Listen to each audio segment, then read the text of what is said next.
today's lesson. Okay, so we start with Mughals and their empire. The word Mughal is derived from Mongol, but the Mughals called themselves Timurids. Babur was the first Mughal ruler. He was related to Genghis Khan from his mother's side. He spoke Turkish and did not really like the word Mongols being associated with them because he considered them as barbaric hordes. He is also known as the founder of the Mughal Empire. His full name is Zahiruddin Babur. He was driven from his Central Asian homeland in Fargana by the warring Uzbek tribes who were his relations. He first establishes himself at Kabul, and then 1526 he fights the first battle of Panipat and pushes further into the Indian subcontinent. He is then followed by Nasiruddin Humayun, who really rules in two slots in India, once for 10 years from 1530 to 40, after which he is defeated by Sher Shah Suri, and he is then forced to seek refuge in the court of the Safavid ruler of Iran. But Humayun is able to make a comeback in 1555 when he defeats the successors of Sher Shah, but unfortunately dies in an accident soon after, in fact, in a year's time. Jalaluddin Akbar, his son, who ruled from 1556 to 1605, has been considered the true founder of the Mughal Empire because of two major reasons. One, because he expanded and consolidated his empire and made it the strongest and richest kingdom of his time. And secondly, he succeeded in extending the frontiers of the empire to the Hindu Kush mountains and checked the expansionist designs of the Uzbeks of Turan and the Safavids of Iran. He is then followed by Jahangir, who ruled between 1605 to 27, Shah Jahan from 1628 to 58, and Aurangzeb 1658 to 1707.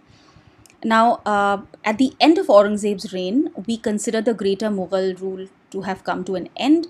The successes of Aurangzeb were not of much consequence and gradually fell from preeminent power. First, six Mughal rulers, of course, devised effective methods of administration and taxation, especially Akbar. The visible center of the Mughal power was the court.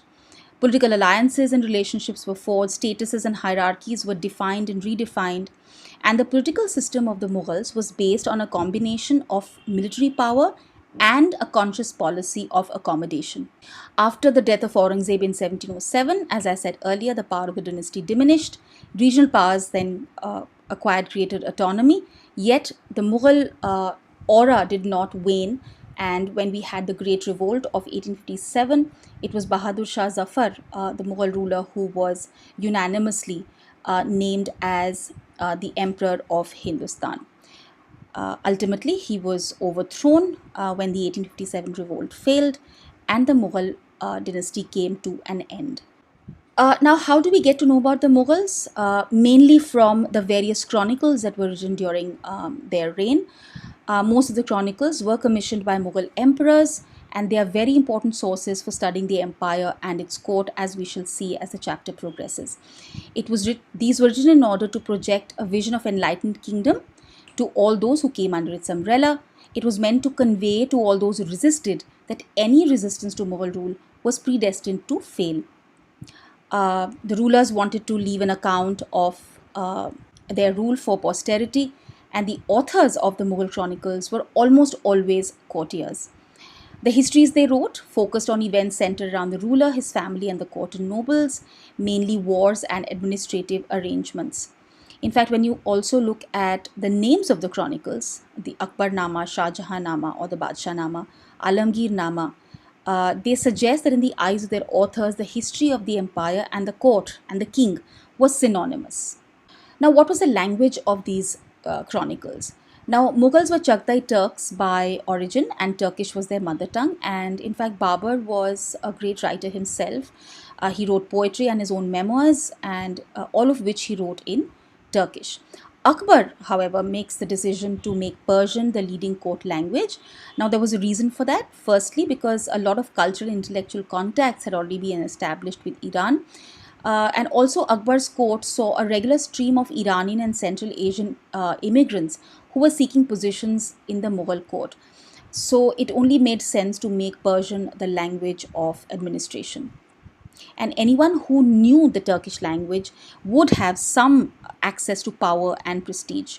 It ultimately becomes a language of larger administration as well, almost at all levels.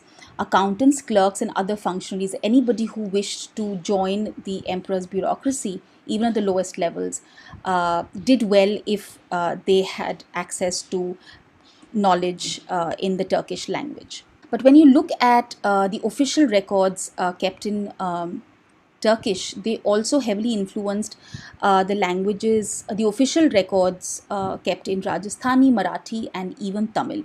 Even today, if you go to file an FIR in the police station, especially in northern India, the Hindi language in which the FIR is registered is heavily influenced still by Turkish words. Persian became Indianized by absorbing local idioms, so it was a two-way process. A new language emerges from the interaction of Persian with Hindavi, which was a local language of northern India.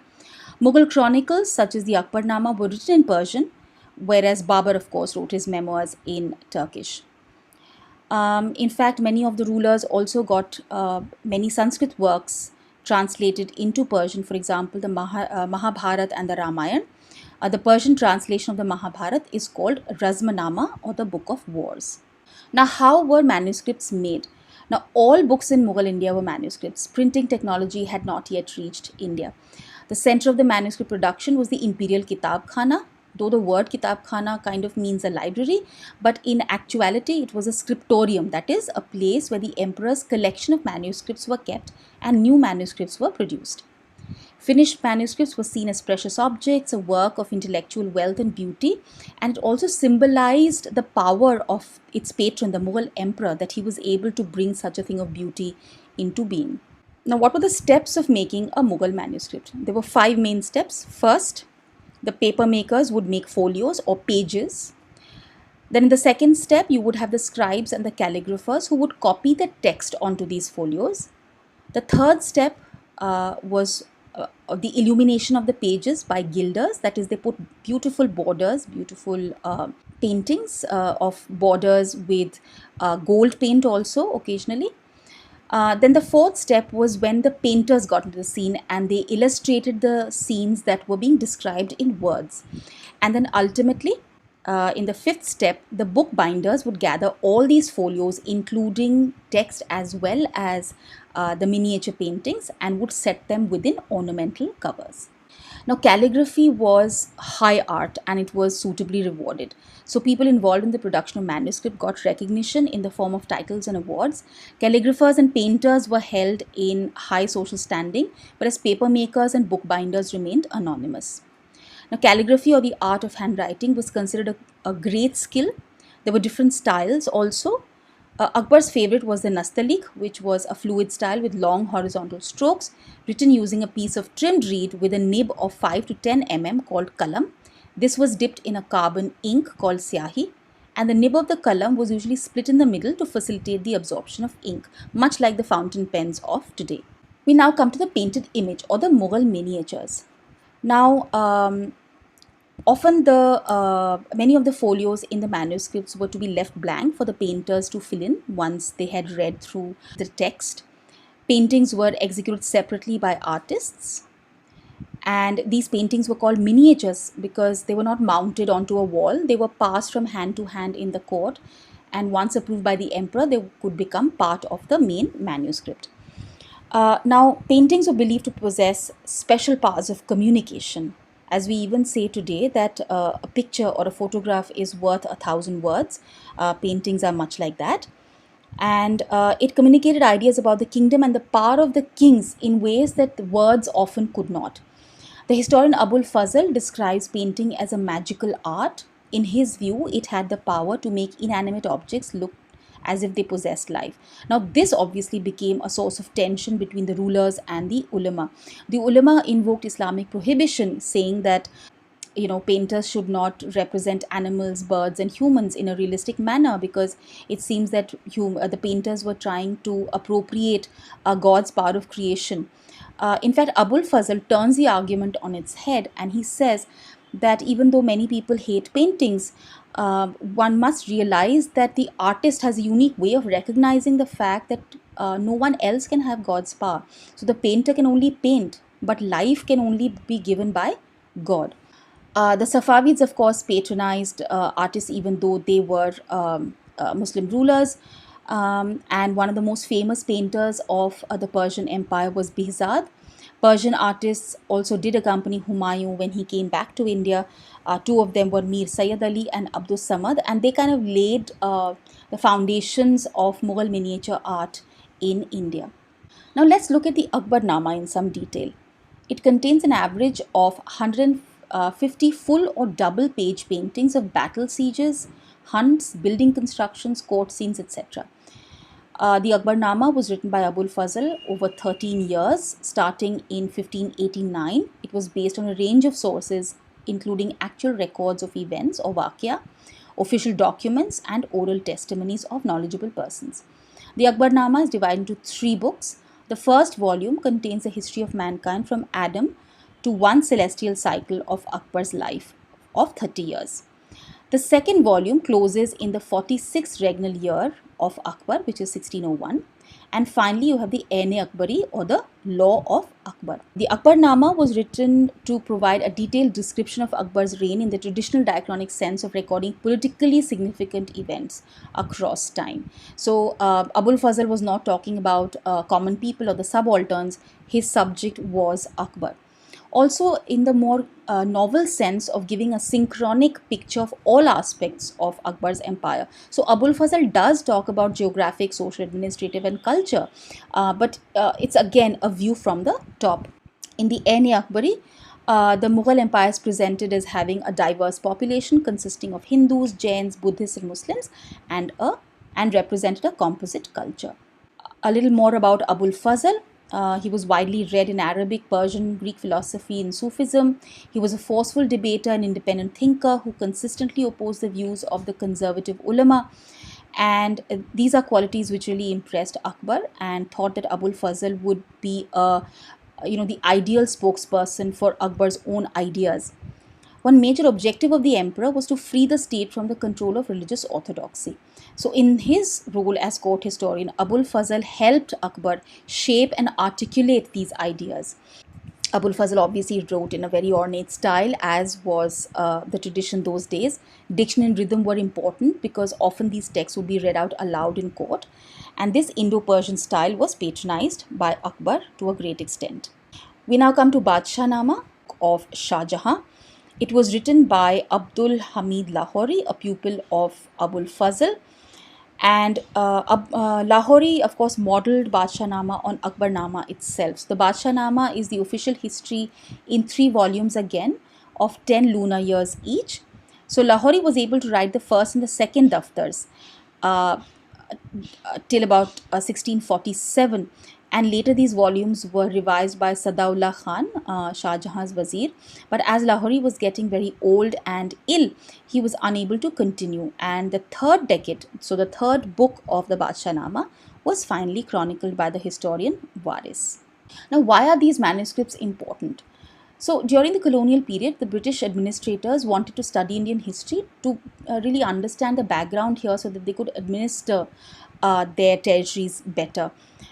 So the Asiatic Society of Bengal was founded by Sir William Jones in 1784, and they undertook the editing, printing, and translation of Indian manuscripts. Now, edited versions of the Akbarnama and Badshah were first published by the Asiatic Society in the 19th century. In the early 20th century, Akbarnama was translated into English by Henry Beveridge, but only excerpts of the Badshah have been translated so far. The entire text has not yet been fully translated.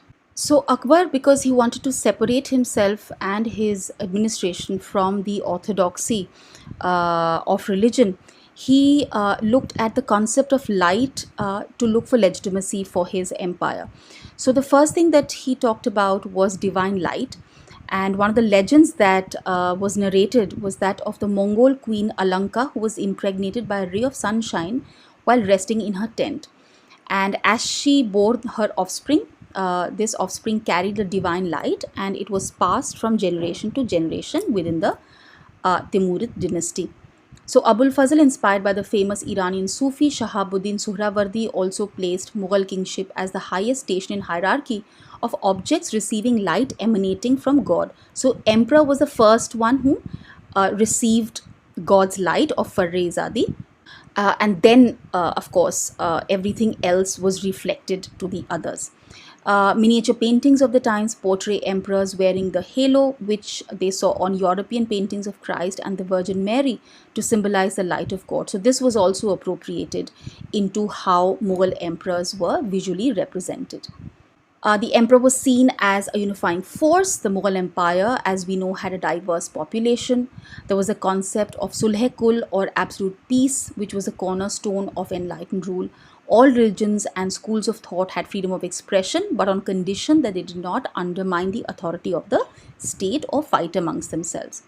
Sulh-e-Kul was implemented through state policies. The nobility under the Mughals was a composite one comprising Iranis, Turanis, Afghans, Rajputs, and Dakkanis, all of whom were given positions and awards purely on the basis of their service and loyalty to the king, which had nothing to do with religion.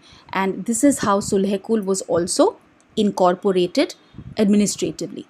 Part of Sulh-e-Kul was also the fact that Akbar abolished the tax on pilgrimage in 1563 and jizya in 1564, extremely popular measures. Instructions were sent to officials of the empire to follow the precept of Sulh-e-Kul in administration, that you should act in fairness, not because a person belongs to a certain religion. All Mughal emperors gave grants to support the building and maintenance of places of worship. Even when temples or other places of worship were destroyed during war, grants were later given for their repair, as we know from the reigns of Shah Jahan and Aurangzeb. What is very important also in the Mughal scheme of things is justice, sovereignty, and social contract. So, Abul Fazl defines sovereignty as a social contract, and he says that the emperor protects the four essences of his subjects, that is, life, property, honor, and faith. And in return, the emperor demands obedience and a share of his people's resources. Only just sovereigns were thought to be able to honor the contract with power and divine guidance. How was justice represented visually? You can see in these two paintings. Both of these are of Jahangir, but this is a motif that we see very often in most Mughal miniatures, especially when they're representing any of their emperors. That is, the lion and the lamb, or the lion and the calf residing together. They're supposed to be, the lion is supposed to prey on the lamb or the calf. And what they mean by showing this, that the Mughal rule is so just that the weak and the powerful are able to coexist, and the powerful are not able to exploit the weak. In this painting also, you have the lamb and the lion resting together. And Jahangir also had installed a bell of justice as well. So this was also a powerful way in which Jahangir, visually at least, told his subjects that he was available to dispense justice whenever he was needed.